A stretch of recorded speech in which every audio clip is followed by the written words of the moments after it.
우리 하나님께서 천지 만물을 창조하시고 6일째 되는 날에 인간을 지으셨습니다.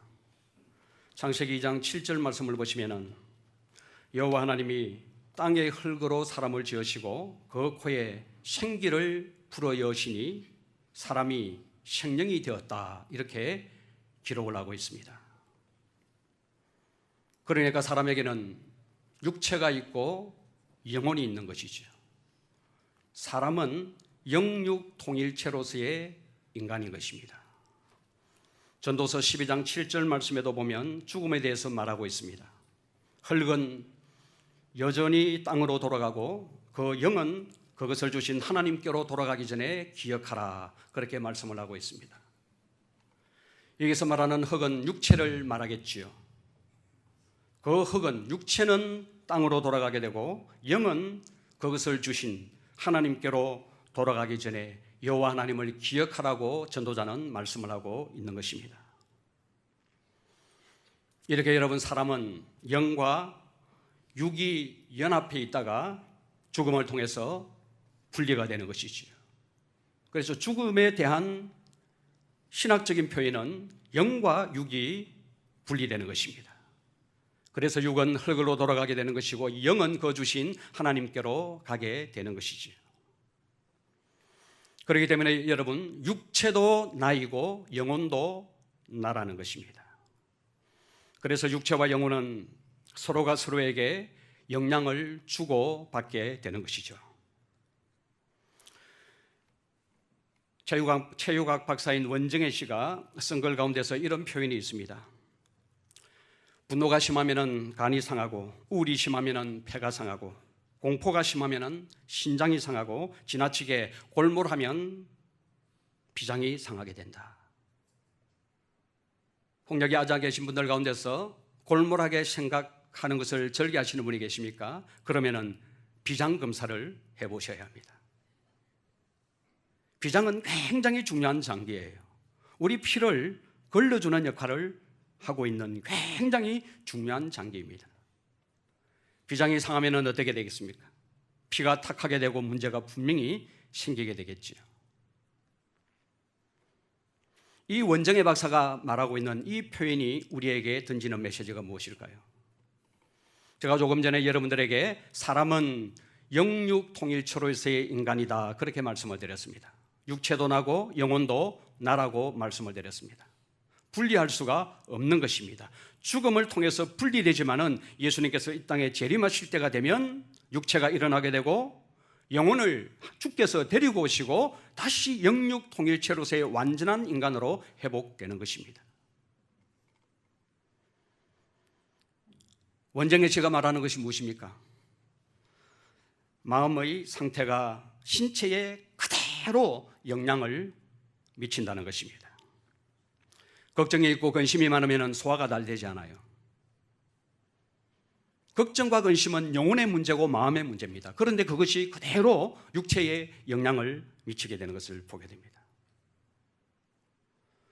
요한 3서 2절 말씀은 이렇게 기록을 합니다. 사랑하는 자여, 내 영혼이 잘됨 같이 내가 범사에 잘되고 강건하기를 내가 간구하노라. 내 영혼이 잘된 것 같이 내가 기도하고 싶은 것이 있는데 그것과 똑같이 범사도 잘되고 강건하기를 간구한다, 그렇게 말씀을 하고 있습니다. 이건 또 뭘 말하는 것입니까? 영적인 삶이 범사와 건강에 결정적인 영향을 미칠 수 있다는 것을 말씀하고 있는 것이죠. 요한복음 5장에 보면은 38년 된 이 와상 환자를 우리 예수님께서 고쳐주십니다. 베데스다 모처에 꼼짝없이 누워서 물이 동하기를 기다리고 있는 그 가엾은 38년 동안이나 자리에 누워서 꼼짝하지 못하는 그 환자를 우리 주님께서 불쌍히 여기시고 그를 고쳐주십니다. 나중에 이 사람을 예수님께서 성전에서 만나게 됩니다. 우리 예수님께서 뭐라고 말씀하셨습니까? 보라, 너가 나았으니 더 심한 것이 생기지 않게 다시는 죄를 범하지 말라, 그렇게 말씀을 하셨습니다. 이 말씀은 여러분 뭘 말하고 있는 것입니까? 영혼의 상태가 육체의 상태를 결정할 수 있다는 것을 말씀하고 있는 것입니다. 더 심한 것이 생기지 않도록 다시는 죄를 짓지 말라. 그러면 다시 죄를 지으면 어떻게 된단 말입니까? 38년 된 그 병세보다도 더 심한 병을 너가 가질 수가 있다는 그런 주님의 의도하심이 담겨져 있는 것이지요. 여러분이 죄는 너무나도 무서운 것입니다. 죄는 멀쩡한 사람도 엎드려지게 할 수 있는 힘을 가지고 있는 것이 바로 죄입니다. 그래서 죄를 짓게 되면 마음에서 그리고 신체에서 삶의 모든 영역에서 증상이 나타나게 되는 것을 보게 됩니다. 이 증상들은 다 부정적인 증상들이에요. 마음의 감사와 평강이 다 사라집니다. 원망과 불평이 마음속에서 샘솟듯 생기는 것을 경험하게 되죠. 전혀 생각지도 못한 불편한 일들이 뜬금없이 생기는 것을 또한 경험하게 됩니다. 몸의 병까지 찾아오게 되는 경우도 있는 것입니다. 오늘은 여러분 호시아 설교 23번째입니다. 마지막 설교입니다. 우리가 지금껏 보아온 1장에서 13장까지 일관된 흐름이 하나 있음을 우리는 발견하게 됩니다. 이스라엘이 왜 멸망할 수밖에 없는가, 이것을 다루고 있는데 먼저 선지자는 죄를 고발합니다. 그리고 하나님의 심판이 너희들에게 있을 것을 말씀합니다. 그리고 여러분 그 다음에 나오는 것이 무엇이죠? 심판이 있을 것이라고 말씀하셨다면, 심판을 선언했다면 바로 심판으로 가야 되고 멸망으로 가야 되는데 돌아오라고 주님께서 부르시는 것입니다. 그럼에도 불구하고 이스라엘은 어떻게 합니까? 끝까지 고집을 부리면서 돌아오지 아니하고 죄를 반복적으로 지으면서 멸망을 자초하는 길로 점점 다가가는 것을 우리는 보았습니다. 오늘은 여러분 호시아서 마지막 장이에요. 마지막 결론을 맺어야 되는 장입니다. 이런 이스라엘을 향하여 오늘 본문에서 하나님은 어떻게 하고 계십니까? 또 돌아오라고 부르시는 것입니다. 1절 말씀을 보십시오. 이렇게 기록을 합니다. 이스라엘아, 내 하나님 여호와께로 돌아오라. 내가 불의함으로 말미암아 엎드려졌느니라. 여러분, 지금 이스라엘은 죄악으로 인하여 이런저런 고통과 아픔을 겪고 있는데, 그런 그들을 향하여 하나님께서 하시는 일이 무엇입니까? 여호와께로 돌아오라, 그렇게 말씀을 하고 있는 것입니다. 왜 돌아오라고 말씀을 하고 있습니까? 지금 이스라엘이 겪고 있는 이 고난과 이 고통이 바로 하나님을 떠났기 때문에 당하는 고난이고 고통이기 때문에 그렇습니다. 불의로 말미암아서 엎드려졌다, 그렇게 말씀을 하고 있지 않습니까? 여기서 말하는 불의는 죄들을 말하는 거예요. 영어 성경에 보면은 이 불의를 sin라고 그렇게 번역을 해놓은 것을 보게 됩니다. 그러니까 지금 이스라엘이 겪고 있는 이 고난은 강대국들에 비해서 상대적으로 힘이 약하기 때문에 엎드려진 것이 아니라는 것을 말씀하고 있습니다. 하나님이 주신 고난이요, 하나님이 주신 고통이기 때문에 하나님께로 돌아와야만이 너희들이 안고 있는 그 고난과 고통의 문제가 해결될 수 있다는 메시지를 던지고 있는 것이죠. 여러분, 이 메시지에서 여러분들이 오해하시면 안 됩니다. 모든 생에 경험되는 모든 고난이 또 아픔이 다 죄의 결과라고 볼 수가 없습니다. 하나님의 영광을 드러내기 위한 고난도 있고, 믿음의 연단을 목적으로 하나님께서 우리에게 주시는 고난도 있습니다. 또 신앙 때문에, 믿음 때문에, 하나님의 말씀 때문에 당하는 고난도 있습니다. 모든 고난과 고통이 다 죄 때문에 당하는 것은 아니라는 것입니다. 그러나 여러분, 많은 경우에 실패와 눈물과 고통이 하나님께 죄를 지었기 때문에 당하는 고난일 수가 있다는 것을 우리는 놓쳐서는 안 된다는 것입니다. 죄 때문에 당하는 고난이고 죄 때문에 당하는 고통이라면 힘으로는 절대 풀어낼 수가 없습니다. 힘으로 안 되고 능으로도 안 됩니다. 죄 때문에 당하는 고난일 때는 우리의 관심을 절대로 다른 데로 돌려서는 안 된다는 것입니다. 외부에서 어떤 도움이 온다 할지라도 그 고난과 고통의 문제는 해결되지 않습니다. 하나님께로 돌아와야만, 하나님이 주신 고난이고 고통이라면, 죄 때문에 당하는 고난이고 고통이라면 그 문제가 해결이 된다는 것입니다. 오늘 성경이 뭐라고 말씀을 하고 있습니까? 내가 불의함으로 엎드려졌느니라, 이렇게 말씀을 하고 있습니다. 죄 때문에 엎드려졌다는 거예요. 그렇기 때문에 하나님께로 돌아와야만 이 문제가 해결된다는 것입니다. 제가 오늘 이 본문의 말씀을 묵상을 하면서 이 대목에서 아버지 집을 떠난 탕자가 생각이 났습니다. 타국에 가서 아버지로부터 유산을 받아서 그 유산을 다 탕진하고 고통과 아픔과 외로움과 빈궁 가운데서 그 근본적인 문제를 해결할 수 있는 길은 자기 자신 안에는 없었습니다. 오직 한 길, 무엇입니까? 아버지 집으로 돌아가는 것밖에 없었습니다. 하나님께로 돌아가야만 죄 때문에 당하는 고통과 어려움과 눈물과 여러 가지 슬픔의 문제는 해결될 수가 있는 것입니다. 나중에 보겠지만 회개하고 돌아올 때 진노가 그칩니다. 그리고 풍성한 삶의 열매를 하나님께서 이스라엘 백성들에게 허락해 주시는 것을 보게 됩니다. 오늘 이 말씀을 묵상하고 나누면서 발견하는 첫 번째 포인트가 바로 이것입니다. 이 세상을 참되고 풍성하게 사는 길은 회개하고 하나님께로 돌아오는 것이라는 겁니다. 이 회개와 돌이킴이야말로 허물 많고 한계투성인 우리의 연약한 인생들에게 살 길을 열어놓은 하나님의 은혜의 도구인 것이죠. 여러분, 구약에 제사제도가 있었습니다. 한계를 가진 인생이 실패할 것을 하나님께서 미리 내다보시고 제사 제도를 주신 것입니다. 그 제사를 통해서 죄를 지은 연약한 백성들이 그 죄 때문에 망하지 아니하고 용서받아서 하나님께로 돌아올 수 있는 새로운 길을 반복적으로 그들에게 열어주신 것이죠. 여러분 기억하십시오. 저와 여러분들이 이 땅을 살아가면서 아무리 많은 허물과 연약함이 있다 할지라도 언제든지 하나님께로 돌아갈 수 있는 길이 열려 있다는 사실을 절대로 잊어서는 안 된다는 것입니다. 이런 점에서 우리 한국 사회가 참 어렵습니다. 우리 한국 사회에서 실수하고 범죄하면은 돌이킬 수 있는 기회를 좀처럼 주지 않습니다. 역사적으로 봐도 그래요. 그냥 끝장을 내어버립니다. 삼족을 다 멸해버립니다. 한번 찍히면은 회복될 수가 없습니다. 영국에서 이렇게 차를 타고 달리다 보면은 라운드 어바웃이라고 하는 로터리 같은 것을 굉장히 많이 보게 됩니다.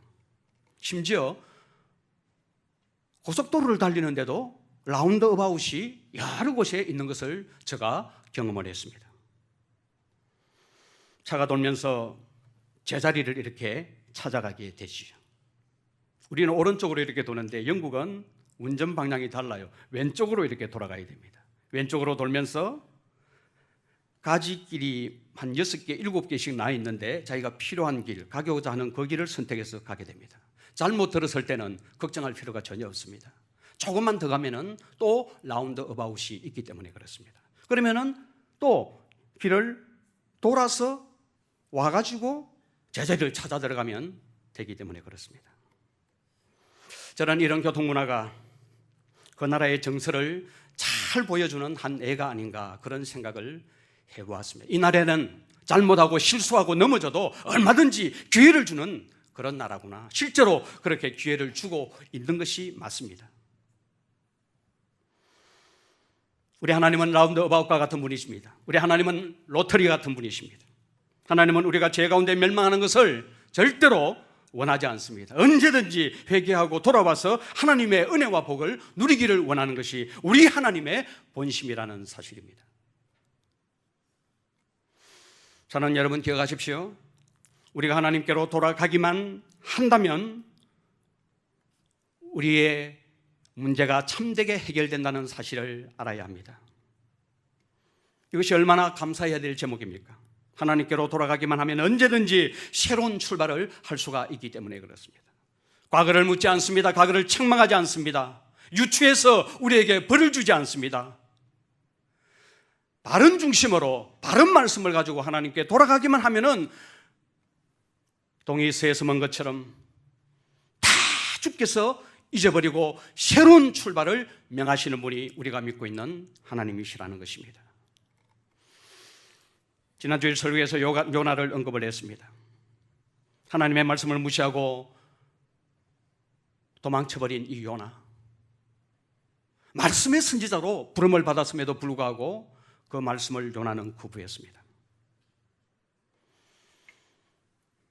그가 회개하고 주님께로 삶의 방향을 돌려서 맞추었을 때 그는 물고기 뱃속에 들어갔지만 살아서 돌아왔습니다. 그리고 사명을 회복하고 선지자로 다시 쓰임을 받았다는 사실을 우리는 잊지 말아야 합니다. 언제든지 우리는 새로운 출발을 할 수 있다는 사실을 기억해야 합니다. 그렇다면 여러분은 어떻게 하나님께로 돌아갈 수가 있습니까? 2절 말씀은 이렇게 기록을 합니다. 너는 말씀을 가지고 여호와께로 돌아와서 아뢰기를 모든 불의를 제하시고 선한 발을 받으소서. 우리가 수송아지를 대신하여 입술의 열매를 주께 드리니이다. 어떻게 하라고 말씀을 하고 있습니까? 주님께로 돌아올 때 어떻게 하라고 말씀을 하고 있습니까? 말씀을 가지고 돌아오라는 거예요. 수송아지나 이런 재물이 아니라 입술의 열매를 가지고 돌아오라고 말씀하고 있습니다. 우리는 죄를 스스로 깨닫고 돌이킬 수 있는 존재가 아니에요. 그런 능력이 없습니다. 우리가 회개할 수 있는 힘은 주께서 부르시고 성령께서 도우셔야만이 우리는 회개할 수가 있습니다. 이렇게 주님께서 부르실 때에 말씀을 가지고 주님께 돌아와서 수송아지 이런 것 말고 입술의 열매를 드리라고 말씀을 하고 있습니다. 여러분, 이 말씀이 무슨 의미일까요? 말씀을 가지고 돌아간다, 입술의 열매를 주님께 드리는 이것이 진정한 회개라고 성경은 말씀하고 있는데 이것이 무엇을 의미하는 것입니까? 이것이 의미하는 것은 하나님의 그 말씀 앞에 정직하게 나를 조사하고 살펴서 반응하고 그리고 진심으로 회개하는 입술의 고백, 이것이 바로 말씀을 가지고 돌아오는 것이고 입술의 열매를 주님 앞에 드리는 것이라는 겁니다. 하나님의 말씀 앞에 정직하게 반응하는 것 쉽지 않습니다. 내 행위와 내 마음에 품은 뜻이 하나님의 말씀의 거울에 딱 비추어 가지고 내가 잘못했구나, 내가 죄를 지었구나, 하나님 앞에 내가 큰 죄를 지었구나, 이렇게 깨닫고 말씀 앞에 정직하게 반응하는 것은 모르겠습니다. 머리로는 될지 몰라도 마음이 움직여져야 돼요. 말씀을 가지고 돌아오라는 것입니다. 그리고 그것을 정직하게 주님 앞에 입술의 열매, 즉 고백하는 이것이 회개라고 오늘 성경은 우리에게 말씀을 하고 있습니다. 죄를 합리화하거나 핑계하지 않고 정말 진실한 마음으로 하나님, 제가 죄를 지었습니다, 이렇게 고백하는 거죠. 이것이 오늘 성경은 불의를 제거하는 방법이고 하나님이 원하시는 선한 바라고 말씀을 하고 있습니다.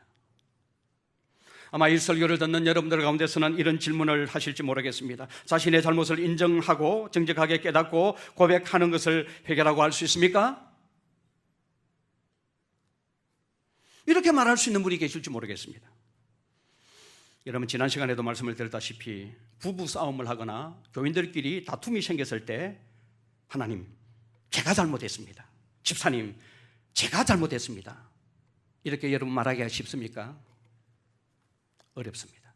이 고백이 나오면 하나님은 역사하실 수가 있습니다. 하나님의 성령의 역사가 바로 그 고백의 현장에 나타나게 됩니다. 하나님의 말씀 앞에 정직하게 진정으로 죄를 자백하는 입술의 열매는 하나님의 역사를 불러오는 것이죠. 상상치도 못하는 하나님의 역사가 일어나게 됩니다. 절대로 여러분 가볍게 여길 것이 아니라는 것을 알아야 합니다. 하나님께서 정말로 우리에게 원하시는 것은 수송아지가 아닙니다. 죄를 깨닫고 시인하고 하나님 앞에서 자신의 모습을 있는 그대로 가지고 와서 죄를 토설하는 것보다 하나님의 마음을 흡족하게 하는 것은 없다고 오늘 성경은 우리에게 말씀해 주고 있습니다. 그런데 보편적으로 사람은 이렇게 하지 않습니다. 세상의 방법을 따라갑니다. 핑계하고 비난하고 블레임하지요. 뒤집어 씌워버리는 거죠.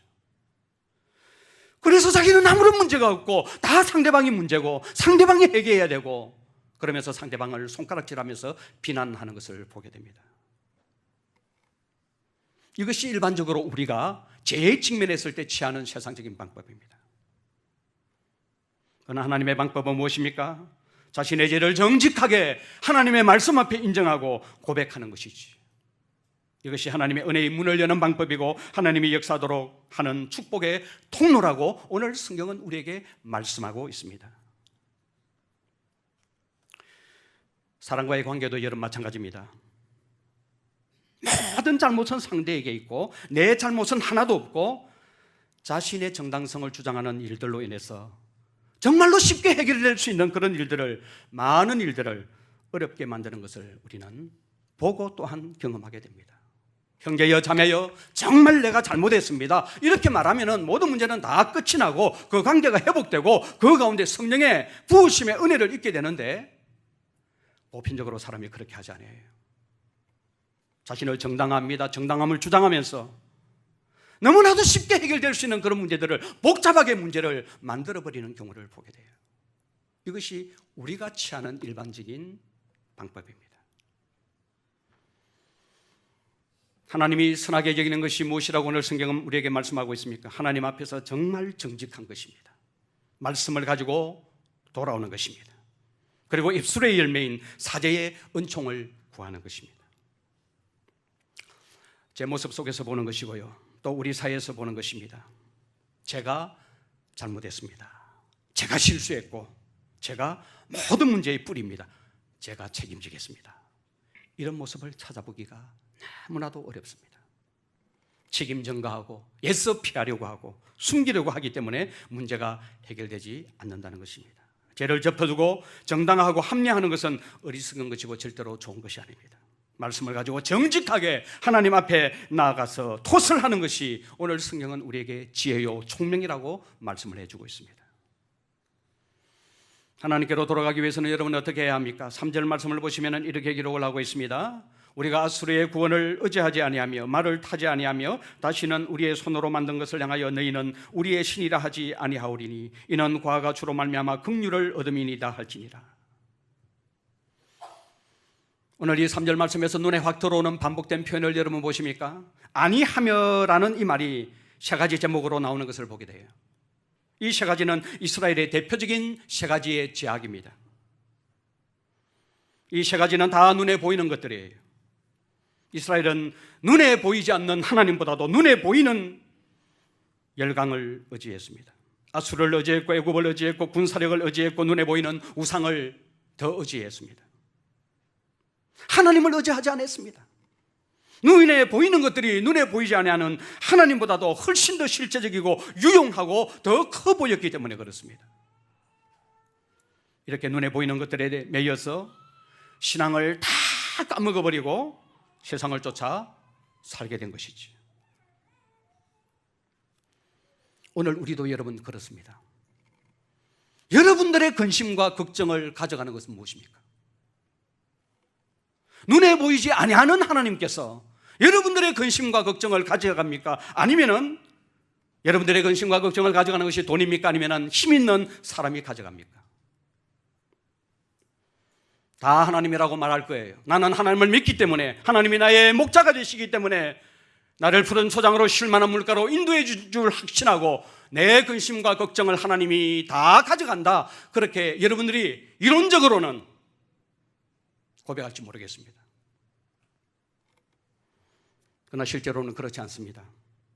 지금 여러분들의 손에 100억만 딱 쥐어준다면 근심도 걱정도 그 100억이 다 가져가 버립니다. 기도할 필요가 없어요. 100억이 있는데 문제 돈으로 다 해결되기 때문에 그 100억이 여러분들의 근심과 걱정을 다 가져가 버립니다. 실제로 우리가 하나님을 믿는다고 하면서도 실제로는 돈을 의지하고 사람을 의지하고 내 재주를 의지한다는 것입니다. 여러분, 이스라엘에게 예배가 없었습니까? 제사장이 없었습니까? 성전이 없었습니까? 다 있었습니다. 하나님을 예배했습니다. 그럼에도 불구하고 실제의 삶 속에서는 애굽을 의지하고 아수르를 의지하고 군사력을 의지하고 눈에 보이는 우상을 그들이 의지했다고 고발하고 있는 것입니다. 그래서 우리가 하나님을 믿고 의지한다고 하지만은 정말 실제로는 부인할 수 없는 사실 하나는 돈이 나의 목자시니 내게 부족함이 없으리로다. 이렇게 되는 거죠. 이렇게 사니까 하나님의 역사를 여러분들이 경험하지 못하는 것입니다.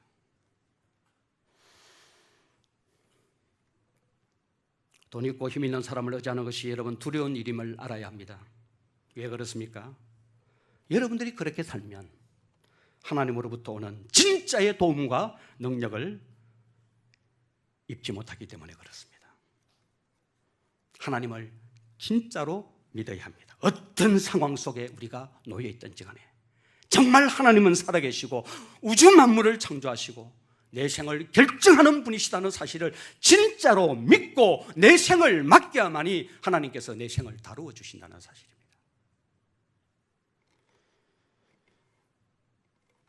하나님이 그토록 여러분들의 삶 속에서 침묵하고 계시는 이유가 무엇인 줄 아십니까?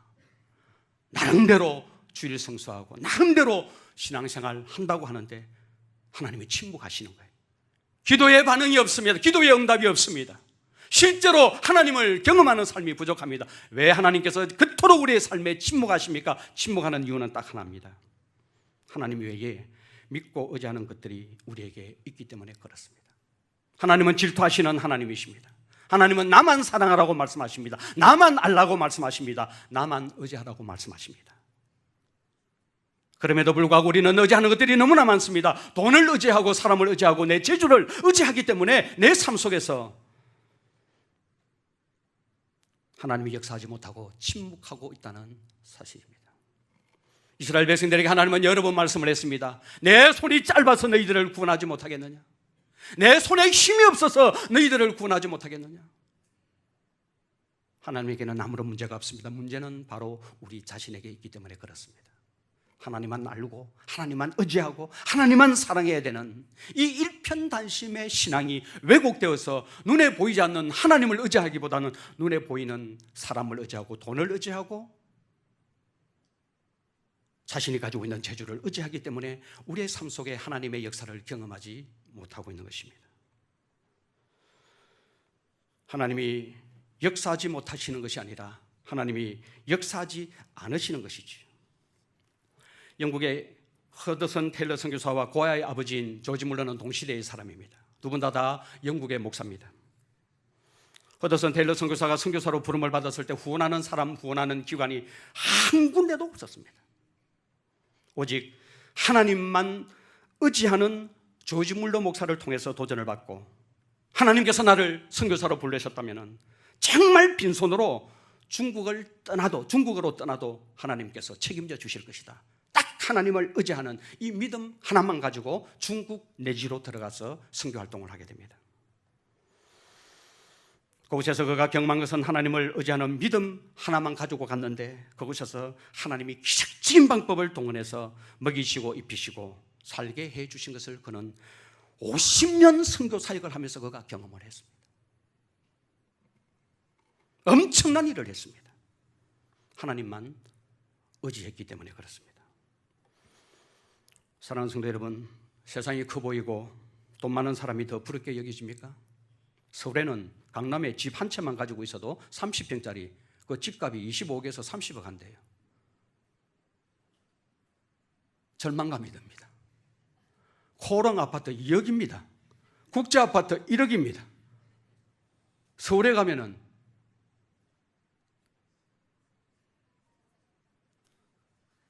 원룸도 임대를 못해요. 그것 때문에 여러분 낙심되십니까? 내가 왜 이렇게 사나? 그렇게 하면서 푸념하십니까? 그것을 여러분 부럽게 생각한다면 자기 자신이 이런 믿음이라는 것이 두려워해야 합니다. 하나님을 믿지 못하고 세상이 더 강하고 커 보이면 오늘 이스라엘처럼 망하는 길로 가기 때문에 그렇습니다.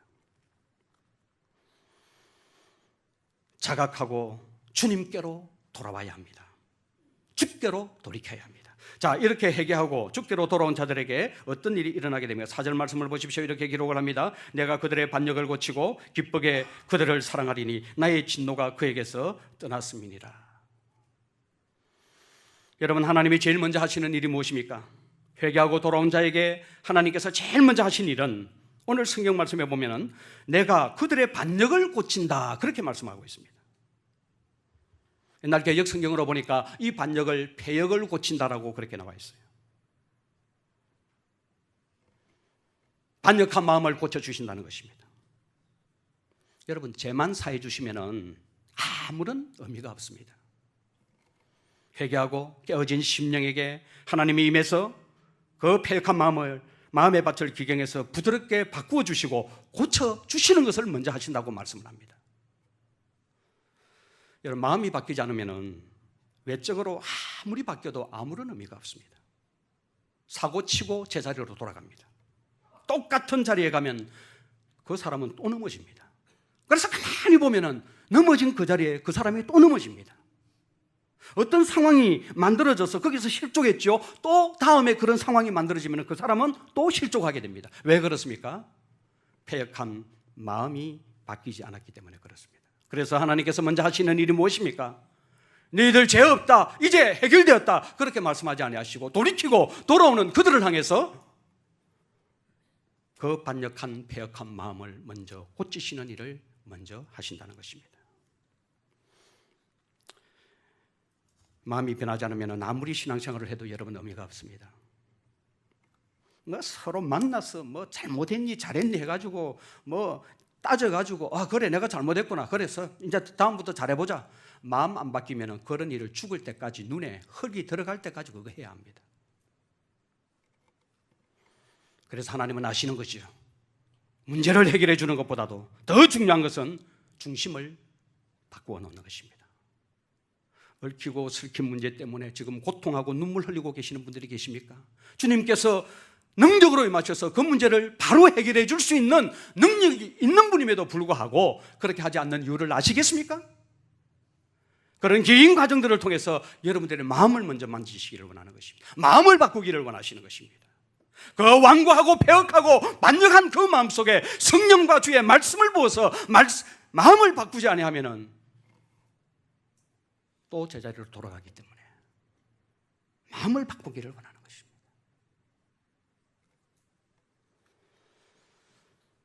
그리고 난 뒤에 나오는 기록을 보십시오. 어떻게 하십니까?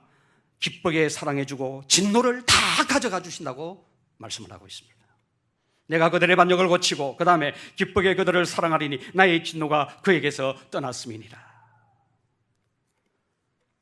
환경 하나님 바꾸어 주십시오 이렇게 기도하기보다는 우리가 하나님 앞에 나가서 기도할 때 본질적인 기도는 하나님이 내 완악한 마음과 패역한 마음을 주여 바꾸어 주십시오. 마음 바뀌면 환경도 따라 바뀝니다. 그리고 그 환경은 나에게 보물과 같이 보석과 같은 선물로 주어지게 됩니다. 마음 안 바뀌고 환경 바뀌면 그 바뀐 환경이 오히려 여러분들에게 독이 될 수가 있다는 것을 아셔야 합니다. 복 있는 사람은 악인의 꾀를 쫓지 아니하며 죄인의 길에 서지 아니하며 오만한 자의 자리에 앉지 아니하고 마음이 바뀌어야만이 피냇가에 심은 나무를 주는 거죠. 그래서 시절을 쫓아서 과실을 맺게 하는 거죠. 이것이 복 있는 사람입니다. 마음은 하나도 바뀌지 않는데 환경 바뀌게 해달라고 기도하는 것은 옳은 기도가 아니라는 것입니다. 주님께서 우리에게 주시는 축복의 원리도 불의한 마음, 패역한 마음, 완악한 마음을 먼저 고쳐주시고 난 뒤에 기쁘게 사랑해 주시고 진노를 다 가져가 주신다고 말씀을 하고 있는 것입니다. 그 다음에 하나님 하시는 일이 무엇이면 5절에서 8절에 있는 말씀 전부입니다. 5절에서 8절까지 나오는 대부분의 구절들은 회개하고 돌아온 백성들에게 모든 필요를 채워주신다는 내용이에요. 다 살펴볼 수는 없고 5절만 보겠습니다. 5절은 이렇게 기록을 합니다. 내가 이스라엘에게 무엇과 같다고요? 이슬과 같으리니 그가 백합화같이 피겠고 레바논 백합화같이 뿌리가 박힐 것이라. 하나님은 지금 이스라엘 백성들, 회개하고 돌아온 이스라엘 백성들에게 이슬과 같아 그렇게 말씀을 하고 있습니다. 여러분 한국은 이슬이 별로 중요하지 않습니다. 적절히 비도 오고 또 이슬도 내리기 때문에 이슬이 중요한지 모릅니다.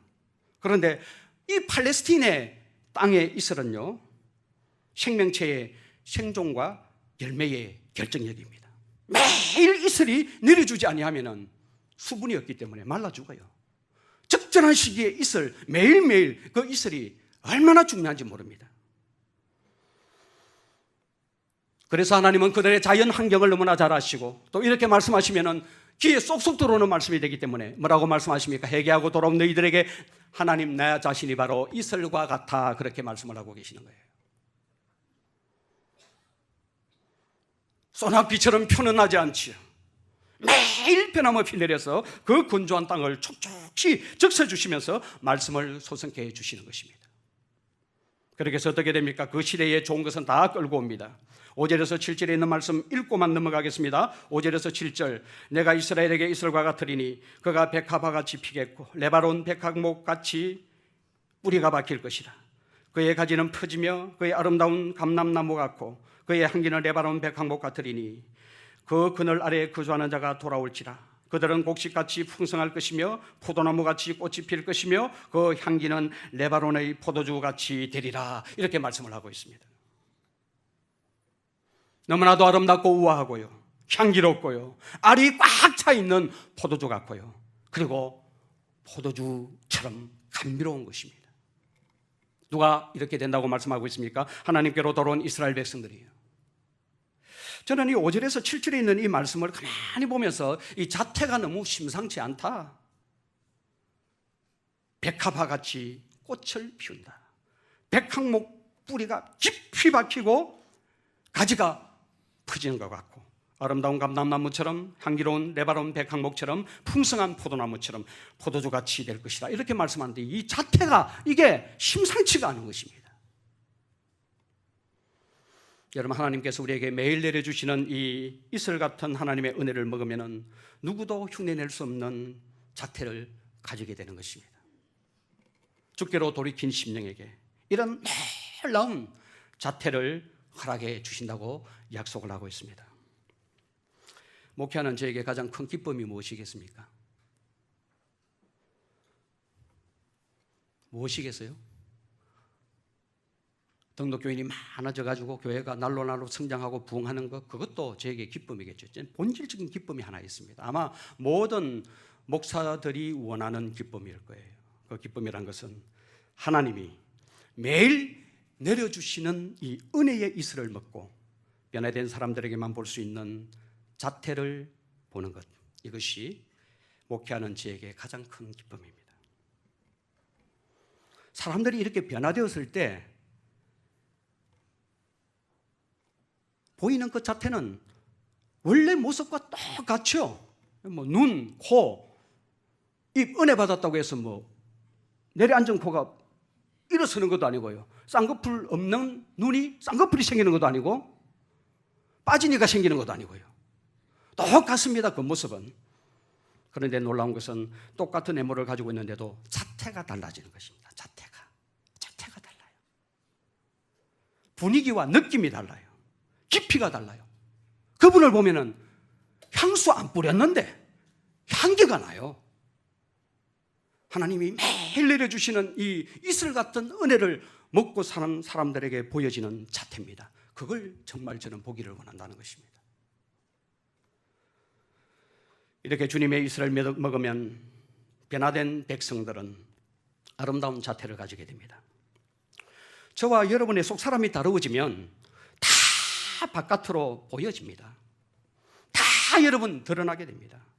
속에 있는 진짜의 모습이 바깥으로 다 드러나게 됩니다. 그래서 우리는 가만히 있어도 평가받는 거예요. 예수 믿는 것 막 신용내고 폼 잡고 할 필요가 없습니다. 우리는 가만히 있어도 그 자태가 나오기 때문에 그 속 사람이 겉으로 다 표현이 되기 때문에 가만히 있어도 우리 다 평가받습니다, 여러분. 제가 예수 믿는 사람 맞나 아니나 다 평가를 다 받아요. 자태가 드러나기 때문에 그렇습니다. 다르다는 거예요. 깊어 보이고 넓어 보이고 높아 보이는 겁니다. 아내가 감동하고 남편이 감동하고 자녀들이 감동합니다. 이런 자태가 있는 사람들이 새벽기도 시간에 여보 일어나, 새벽기도 따라와. 자태가 있는 아내가 이야기하면은 다 따라와요. 우리 교회에 그런 분이 있단 말이에요. 따라옵니다. 그래서 말씀 듣고 기도하는 그런 분들도 계셔요. 그러므로 우리는 자신의 죄를 하나님의 말씀 앞에서 청직하게 들여다보고 자복하기를 두려워해서는 안 됩니다. 회개한 심령에게 부어주시는 하나님의 이슬과 같은 은혜가 임하게 되면 너무나 아름답고 향기나는 인생이 되기 때문에 그래서, 그리고 우리에게 꼭 필요한 풍성한 은혜의 열매도 우리에게 허락해 주십니다. 이게 회개가 만들어준 너무나도 귀한 복이죠. 죄를 정직하게 인정하고 토설하고 하나님께 돌이킬 때 하나님과 여러분 사이를 가로막고 있는 이 죄가 도말될 뿐만 아니라 하나님과 연합된 자들에게 말로 형용할 수 없는 열매가 맺혀지기 시작하는 것입니다. 야고보서 5장 16절 말씀을 보십시오. 이렇게 기록을 합니다. 자막이 뜨지요. 그러므로 너희 죄를 서로 고백하며 병이 낫기를 위하여 서로 기도하라. 의인의 강구는 역사하는 힘이 큽니다. 그대로 띄워주십시오. 자, 저 말씀의 순서를 자세히 한번 보십시오. 병이 낫기를 위하여 서로 기도하라. 이것만 말하지 않고 바로 그 앞에 뭐라고 말씀하고 있습니까? 그러므로 너희 죄를 서로 고백하며 병이 낫기를 위하여 기도하라. 의인의 강구는 역사하는 힘이 크다. 이렇게 말씀을 하고 있습니다. 병이 낫도록 기도하기 전에 서로 죄를 고백하라고 한 이유가 무엇이겠습니까? 그렇게 할 때에 비로소 하나님의 능력이 크게 역사하기 때문에 그렇습니다. 가정에 문제가 있습니까? 경제에 문제가 있습니까? 인간관계에 문제가 있습니까? 주님 이거 해결해 주십시오. 이렇게 기도하기보다는 그 전에 서로 자신을 돌아보면서 정직하게 하나님의 말씀 앞에 반응하고 그리고 인정하고 입술에 죄의 고백을 통해서 나아갈 때 여러분들이 실제적으로 삶 속에서 경험하고 있는 이 모든 일들을 회복시키시고 치유하시고 해결해 주신다고 오늘 성경은 우리에게 말씀해 주고 있는 것입니다. 오늘날 교회에서 하나님의 능력이 사라지는 것은 저는 확신합니다. 교회와 교인이 회개의 능력을 잃었기 때문입니다. 회개야말로 하나님의 은혜를 누리는 축복의 통로가 되는 것입니다. 선지자는 오늘 이것이 하나님의 지혜요 총명이라고 말씀하고 있습니다. 이렇게 기록합니다. 9절 말씀 마지막입니다. 누가 지혜가 있어 이런 일을 깨달으며 누가 총명이 있어 이런 일을 알겠느냐. 여호와의 도는 정직하니 의인은 그 길로 다니거니와 그러나 죄인은 그 길에 걸려 넘어지리라. 오늘 선포한 이 말씀이 여러분 하나님의 지혜요 하나님의 총명이라고 말씀하고 있습니다. 죄에 대해서 정직하게 반응하여 그리고 그 죄를 가지고 하나님 앞에 나와서 가슴을 치며 토설하는 이것이 하나님이 우리에게 주시는 인생 문제의 해결의 비법이고 축복의 통로고 이것이 지혜요 총명이라고 말씀하고 있습니다. 여호와의 도는 정직합니다. 하나님의 말씀 그대로 이루어집니다. 그래서 의인은 그 말씀을 그대로 받고 삶 속에 적용합니다. 그러나 악인은 어떻게 됩니까? 그 길에 걸려 넘어지는 것입니다. 사랑하는 여러분, 이것이 하나님께서 우리에게 만들어 놓은 은혜의 틀입니다. 하나님은 저와 여러분들의 많은 실패와 허물에도 불구하고 돌아오기만 하면 얼마든지 새롭고 변화된 삶을 살 수 있다고 오늘 본문의 말씀을 통해서 말씀하고 있습니다. 이 믿음 안에 굳건하게 서시는 우리 모든 성도님들 되시기를 주님의 이름으로 축원을 드립니다. 우리가 이렇게 죄를 도말아내고 하나님이 주시는 은혜의 이슬을 먹게 되면 제일 첫 번째로 나타나는 현상이 하늘의 문이 열립니다. 그리고 하나님의 임재를 경험하게 됩니다. 그리고 회복의 복을 받습니다. 그리고 우리의 삶 속에 진정한 하나님이 주시는 열매를 보게 될 것입니다.